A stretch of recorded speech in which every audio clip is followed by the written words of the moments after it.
the Secretary, School Education of Government of India, Sanjay Kumarji, Secretary, School Education, Government of Odisha, Shalini Panditji, Director NCRT, Professor Saklaniji, Anuragji, Archanaji, and all the distinguished members of the audience and distinguished participants of this workshop.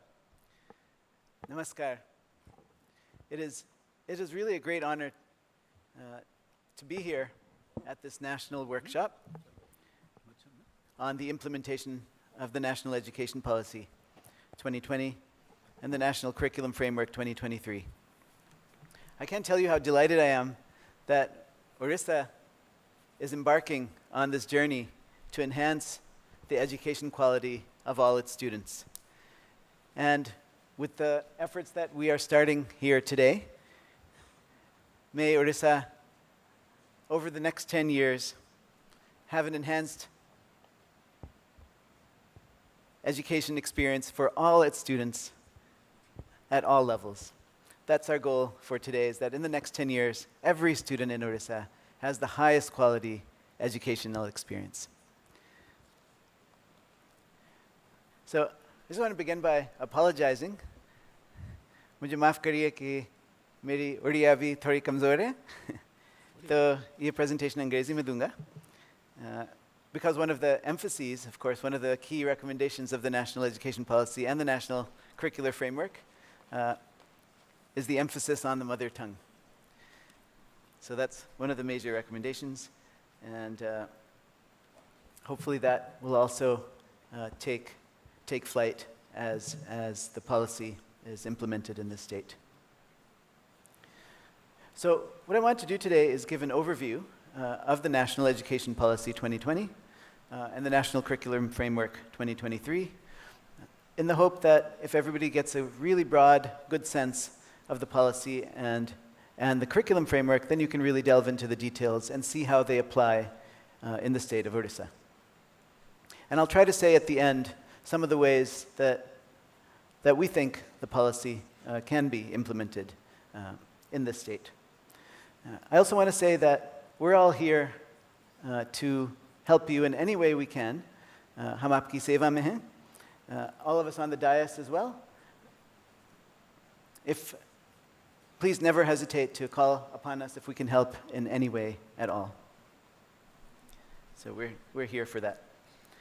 Also, everyone in the ministry, everyone at NCRT, we're all here to help in any way that we can to ensure that this dream of all students having wonderful education experiences within 10 years, every single student, comes to fruition.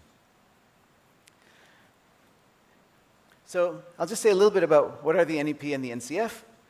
The NEP 2020, the National Education Policy 2020, was an ambitious policy document that called for an overhaul of India's education system to make it more holistic, more experiential, more rooted in India, more enjoyable, as Sanjayji was saying, and just of the very highest quality for all students. So that's the goal of the NEP 2020, is that we want to make this a reality for all students with this change in the education system. And the National Curriculum Framework 2023, the NCF 2023, which was finalized just last year, the year before, sorry, its aim was to bring about the changes recommended by the NEP by effecting corresponding positive transformations in India's school curriculum. And so both of these documents will sort of be guides for us as we try to implement the policy and the curricular changes across the country and in particular in Odisha. So the policy document and the curriculum framework document. So what are some of the major paradigm shifts that are recommended by the NEP and the NCF to effect this transformation? So one of the very major recommendations is that all children should have access to quality early childhood care and education. So this means educational experiences prior to grade 1. This is considered very important to give a level playing field for all young students. Another major paradigm shift is that education should move towards being more multidisciplinary, more holistic. So no more streaming into arts or sciences or commerce. All students should have opportunities to learn skills, vocational education, physical education, art education, have a really holistic development. As the Prime Minister says, we want to make sure that we're developing humans and not just robots. Another paradigm shift is an emphasis on experiential learning, activity-based, discussion-based experiences, an emphasis on analytical and creative thinking rather than simply on rote learning. So this will require a change in pedagogy, lots of discussion in class, lots of hands-on experiences in order to discover concepts on one's own. And finally, we want to ensure that the style of pedagogy for each student is in line with the developmental stages of the child. And for that reason, a new pedagogical and curricular structure is being introduced, a 5+3+3+4 structure. The first 5 years are called the foundational stage, which start at age 3 and end with high school, 4 years, at the age of 18. And so each of these 4 stages, which I'll talk in more detail about, have a slight change from stage to stage in the style of pedagogy so that students learn optimally in accordance with their developmental stage. So these, I would say, are the major paradigm shifts recommended by the NEP and the NCF. Access to early childhood care and education being more multidisciplinary and holistic across all developmental domains of the child. A pedagogical change where instead of rote learning, we're having much more experiential, activity-based learning, discussion-based learning, an emphasis on creativity, and a new curricular and pedagogical structure in line with the developmental stages of the child, a 5+3+3+4 structure. So these, I would say, are the major changes to keep in mind as we work out details. I just want to say a little bit about the importance, so I'll say a little bit more about each of those points. The importance of early childhood education, pre-grade 1 education. So this is the first chapter of the NEP and an extremely important one. So we've all know through experience that children develop very quickly in their early years, and in fact, brain scans reveal that most of the brain of a child develops prior to the age of 6. And that indicates that cognitive stimulation before the age of 6 is extremely important. And those first-generation learners that start having cognitive stimulation only in grade 1 often never catch up with the other students who have access to print materials in the home prior to coming to grade 1. I often like to show this picture because even though we've all experienced it personally with children around us, only in recent years has it happened that we can actually do PET scans of children's brains to see how much development has happened. And these are 2 extreme cases. One, the first child is one that had full experience of early childhood education. The second is a child who did not have parents in the home, had never any access to early childhood education or normal early childhood experiences. And you can see the development, especially in the temporal lobes, the difference. A huge part of brain matter is missing in the child that did not have exposure to cognitive stimulation in the early years. So something that we've all experienced in real life is now proven scientifically that cognitive stimulation in the early years makes a huge difference to the brain development of a child that can never be reversed in later years. They can only be partially reversed. So what this points to is that students who start out behind in the early years tend to stay behind the rest of their lives. And so to really ensure equity and an equal playing field for all students, a play-based education system during a child's early years is considered extremely important to build skills of teamwork, social interaction, compassion, communication, cultural appreciation, and creativity. All these aspects of a child's early development really happen prior to the age of 6 in a major way. And this is also the best period for a child to learn pre-literacy through play, about alphabets, about language, the existence of many languages, exposure to many languages, exposure to numbers and counting and colors and shapes. This kind of exposure is extremely important prior to coming to school in grade 1. And so the recommendation,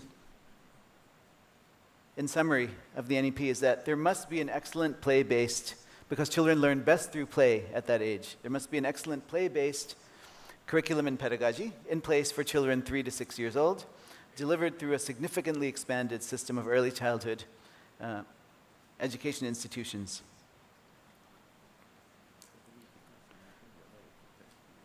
And CBSE has certainly been trying to take a lead on this, but we must have state boards as well taking the lead on this. And hopefully this can really be started in Odisha in a major way.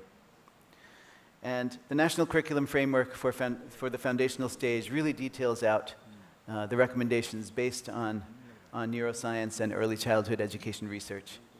So please take a look at the NCFFS for more details on how this kind of education should be transacted in the early years.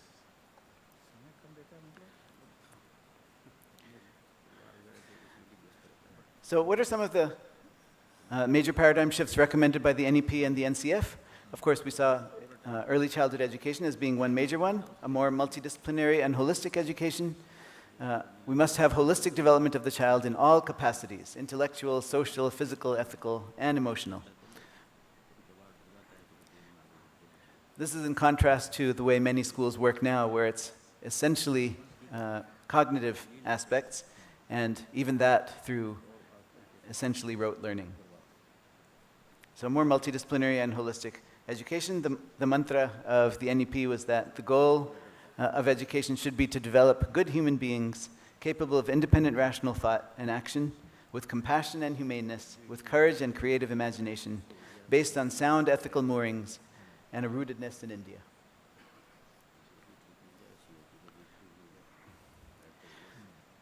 The other major paradigm shift that I mentioned is an emphasis on experiential, activity-based, and discussion-based learning, on creativity rather than rote. So students, and the reason for this is that students must develop the ability to think analytically and creatively, participate in discussions, and become adept at speaking and writing and all the other essential 21st century skills, for example, those recommended by UNESCO. And perhaps the most important skill that a child must learn during school is how to become lifelong learners. They must learn how to learn, so that even when they're outside school or later in their lives, they know the skills needed to continue to learn, because the knowledge landscape is moving so quickly. So the content that's being conveyed is not the most important thing, but the ability to learn is more important. That's what needs to be learned in school.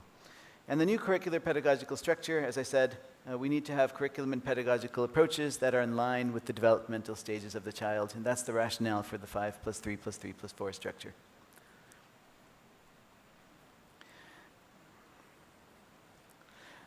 So those were 4 of the major paradigm shifts, but there are a number of other paradigm shifts that we're looking for in the implementation of the national education policy. So other key paradigm shifts include ensuring foundational literacy and numeracy for all children.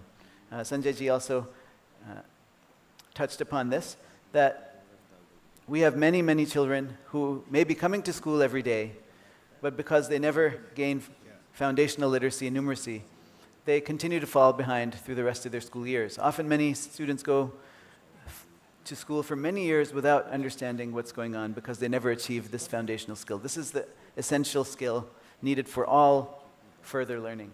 So ensuring that books in the early grades keep coming back to the theme of foundational literacy and numeracy, ensuring that literacy is achieved by grade 3 is extremely important for all children. And so those early year textbooks and teaching learning materials and pedagogy must keep coming back to teaching foundational literacy and numeracy. And as I said earlier, emphasis on the mother tongue as the primary medium of instruction, particularly in the early years, is very important, along with high-quality teaching learning of all languages. So we want the mother tongue to be a medium through which because the child learns best in the mother tongue. New concepts are best learned if the child is thinking in the language that they're most comfortable with in their early years. But we must also ensure at the same time that we have high-quality teaching learning of all languages. And children in their early years, they pick up languages very, very quickly. If they're exposed to many languages in their early years, they can become experts in multiple languages. But in those early years, the mother tongue, that can't be emphasized enough. There are lots of studies that show that children learn new concepts best if they're doing it in their mother tongue. An emphasis on holistic education for all. That includes integration of vocational education, art education, and physical education in all stages of education. There'll be no more hard separations or streaming. No hard separations between subjects, no curricular or co-curricular activities. All activities will be curricular. And no more streaming into arts or sciences or commerce. All students will have the opportunity to have holistic development across subjects.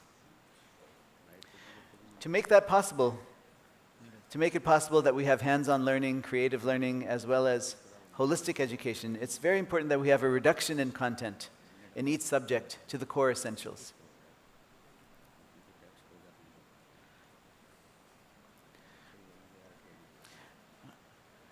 Another goal is what some people call decolonizing. We want to make learning in our schools rooted in the local context, in the country, rooted in India, including the integration of Indian knowledge and local knowledge. Odisha, for example, has wonderful traditions in education, in math and science, and in pedagogy. These are the kinds of things that we want to make sure make their way into the new textbooks and teaching learning materials and new pedagogy. Another very important thing to keep in mind, it's not just the textbooks and teaching learning materials that make a child's experience in school. It's the culture around them that really shape their experiences. The criticality of the culture of schools for attaining educational goals cannot be understated. For example, if we're teaching about waste management or sustainability, the school itself must be practicing those things if we're going to actually impart those values in the students.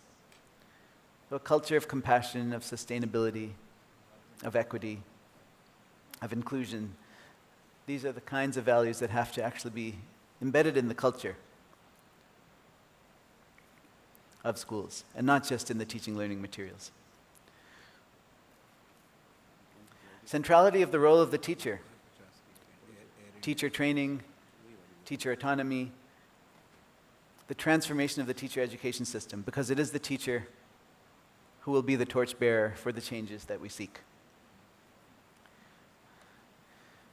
And then, as I mentioned, equity and inclusion as a cornerstone.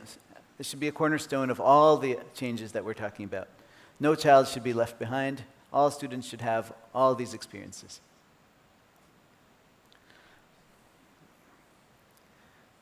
So these, I would say, form a summary of the paradigm shifts recommended by the NEP and the NCF.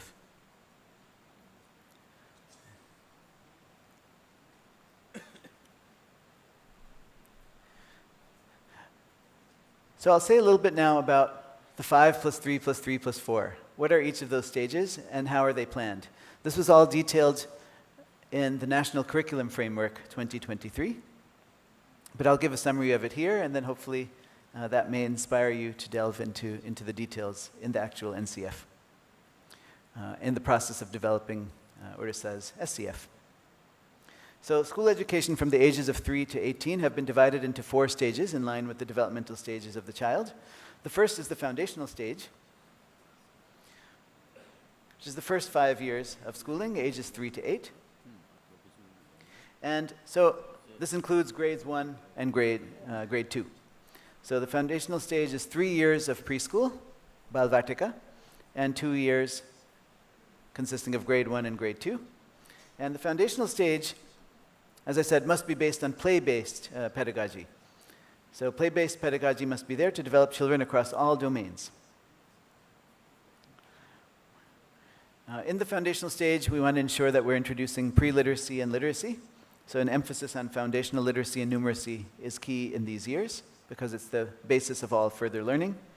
And in this stage, there would be no textbooks or formal assessment. So no textbooks or formal assessment really as the center of their learning up to grade 2. Only observation and guidance, primarily through play, with toys and other teaching learning materials and activities. So textbooks should not be the center of learning at all in this stage. It should be more play, activity, observation, and guidance. The preparatory stage is the next stage. It's the grades 3 to 5. So grades 3, 4, and 5, ages 8 to 11. And here, play-based learning still continues, but subjects are introduced a little more formally. 2 languages, mathematics, art, physical education, and a new subject which used to be called environment education, called the world around us, which would be an interdisciplinary subject that involves science, social science, and environmental education taught in a holistic manner. And notice the requirement of art and physical education as equal subjects to languages and mathematics and science, social science, and environmental education.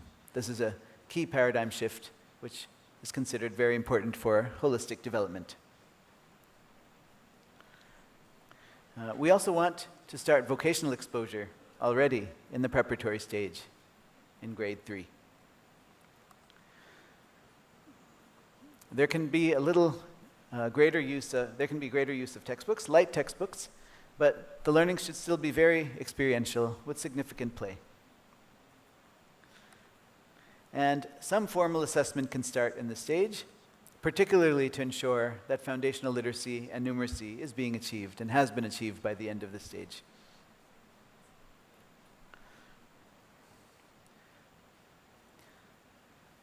So that's a summary of the design of the preparatory stage.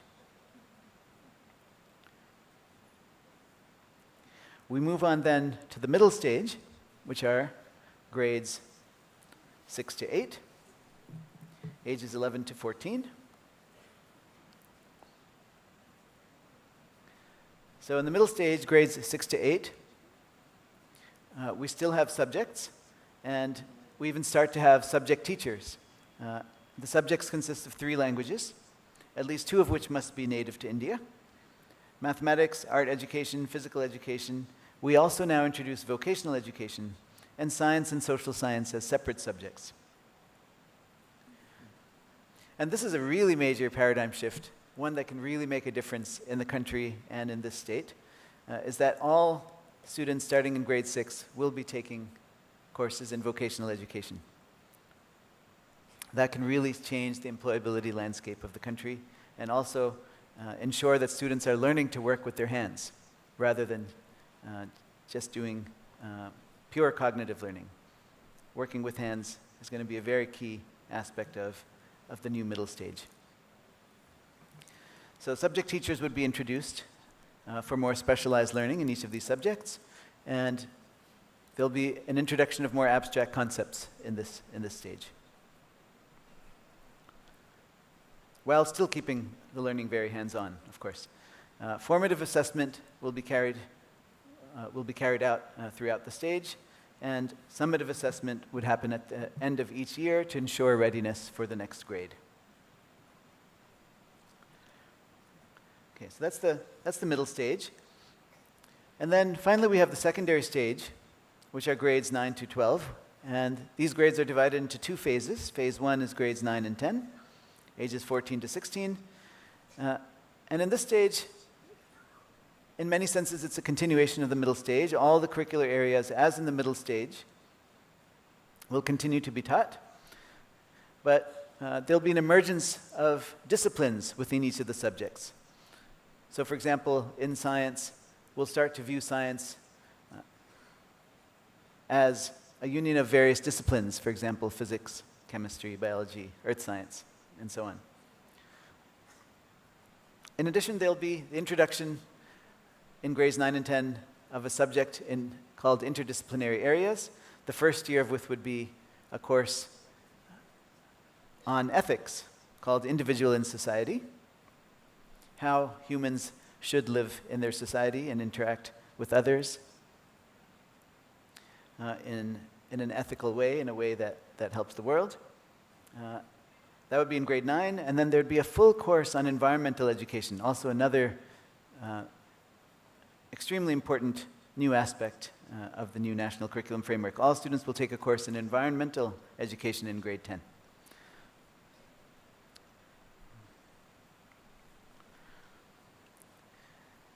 As far as assessment, of course, they'll still be having their boards in grade 10, but we want to change the way boards are done. Board exams will now be in all these subjects, first of all, for all students. So they'll have a number of subjects in which to be assessed. And for that reason, each board should have less content within each subject. In that sense, it should be easier in each subject. And the kinds of questions that are asked should not be those based on rote learning, but should be, as Sanjayji was saying, competency-based. So they should be testing competencies and learning outcomes. So all students will take board exams in every subject, but board exams will in that sense be easier in each subject, in that they're testing the core essentials of each subject, the core competencies in each subject. So that's what we want to move the board exams towards. And so in particular, there will be board exams in art, physical education, and vocational education, and how that would be transacted is one of the subjects of one of the 10 workshops that we'll be having over the next couple of days. But those subjects would have hands-on components in the assessment. And finally, we have secondary stage phase 2, ages 16 to 18, grades 11 and 12. And so up to grade 10, all students would essentially be taking the same courses and the same boards. But starting in grade 11, there would be choice-based courses to enable flexibility for students while still removing hard separations between academic areas. So even though there will be flexibility in student choice, we don't want students to only be taking science or only taking art or only taking commerce. So while they will have choice, they will still have breadth. So for that reason, there is a breadth requirement while students still have choice. So students will still need to study 2 languages or literature courses, at least one of which must be a language native to India. In addition, students choose 4 subjects. And these 4 subjects, they're free to choose as long as they're not all within the same kind of group. They shouldn't all be in hands-on learning like art, physical, vocational. They shouldn't all be in social science, humanities. And they shouldn't all be in science and mathematics. So as long as they cover at least 2 of these groups, hands-on learning, social science and humanities, or science and mathematics, as long as they cover at least 2 of those groups, they're free to choose. So this requirement is there just to ensure that in addition to depth within the subjects of their interest, they're also continuing to maintain breadth across different areas of learning. So this design ensures both breadth and depth of their learning, while still giving them choice to delve into subjects more deeply as per their individual interests. And board exams in these 6 subjects will again be easier in the sense I described before, testing of less content with greater emphasis on conceptual understanding and competencies. So that's the design of grades 11 and 12.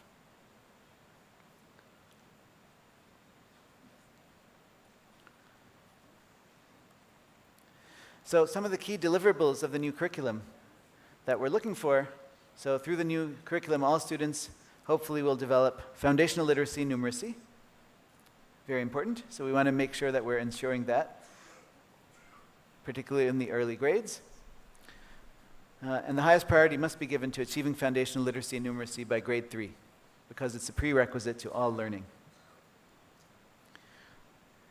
We want to make sure that all students develop constitutional and other human values, such as gender equality. We want to make sure that learning is rooted in India and develops a pride in India, and develops a sense of service to others in need, to one's country, and to the world. So learning should be rooted in the local context, the Indian context, with a goal to develop a sense of service to one's country, to one's fellow people, and to the world. We want to make sure that the curriculum develops in students 21st century capacities, including speaking and writing, multilingualism, problem solving, sustainable living, cultural literacy, and perhaps most importantly, the ability to continue to learn on one's own over a lifetime. So that skill we want to make sure is developed in students.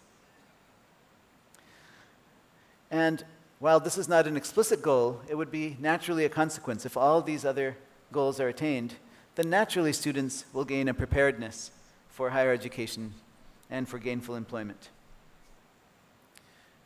As is often said, a true multidisciplinary and holistic education will prepare students not just for their first job, but for their second and their third. Because the knowledge landscape and employment landscape are going to be changing very quickly over the coming decades, and students should be prepared for those rapid changes. A holistic education is what will really allow them to prepare for any changes that come their way of that kind. Okay, so these are the deliverables that we're hoping to attain through the new curriculum. So a lot of this NEP implementation, as has been described in the morning, has been happening at the national level, including through the new NCERT textbooks.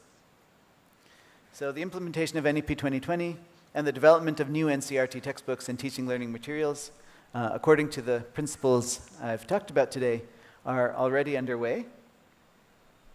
For example, all textbooks for the years of Balvatika and textbooks for grades 1, 2, 3, and 6 have been released.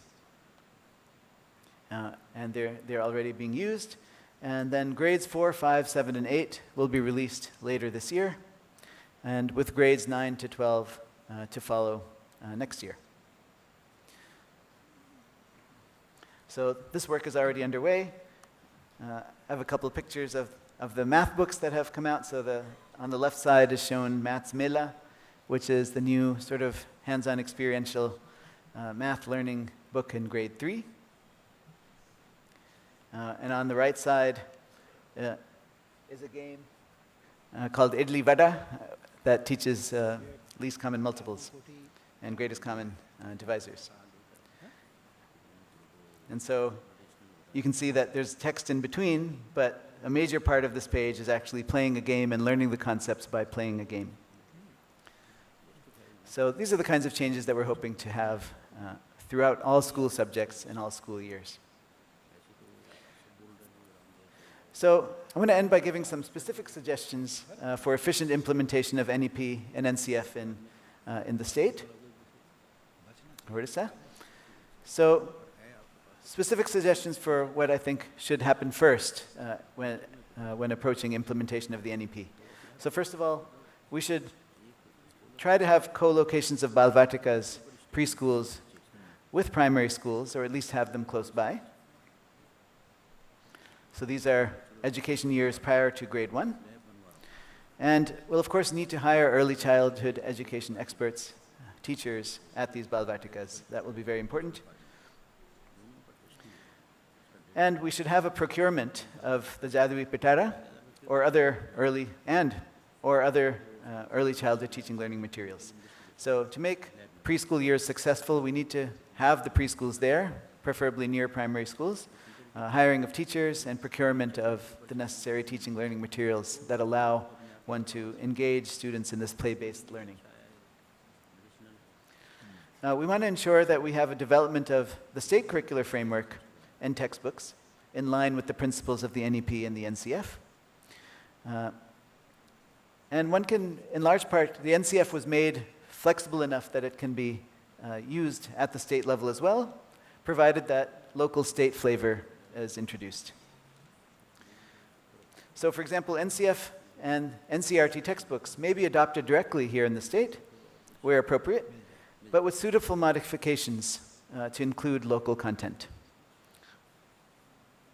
So for example, the great traditions in Odisha in mathematics and astronomy or in early childhood education should certainly be incorporated, but otherwise the NCF and the NCERT textbooks can largely be used, but with these suitable modifications to include local content. Hiring of teachers. So since all students will be taking now physical education, art education, and vocational education starting in grade 6, there will be a need for the hiring of teachers in these subjects. And another nice recommendation of the NEP is to hire master trainers, for example, in art, particularly local art, in vocational education, and in physical education and yoga for grades 6 onwards. So these would be master trainers who come and teach at the school. They don't necessarily have a B.Ed, but they have skills that are not learned in a B.Ed, the local art, the local vocations, the local sports traditions or yoga traditions. And those could be brought into schools in that way through master trainers. Timetables would have to be adjusted to include these new subjects. So that's another major change that would have to happen in schools. And procurement of teaching learning materials for each of these subjects, art, vocational education, physical education, that would have to be ensured. Modification of board exams in the style that I mentioned, more competency-based, easier across all subjects. So the multiple common subjects would all be easier. They would test competencies rather than rote learning. So I think these are the places to start. These would be, I think, the priorities to ensure that NEP and NCF implementation gets underway successfully in Odisha. So those are my recommendations, and we'll be around, all of us on the stage will be around for the next couple of days. If we can help in any way, please don't hesitate to call on us. We look forward to a very, very successful workshop. Thank you so much for your kind attention. Thank you.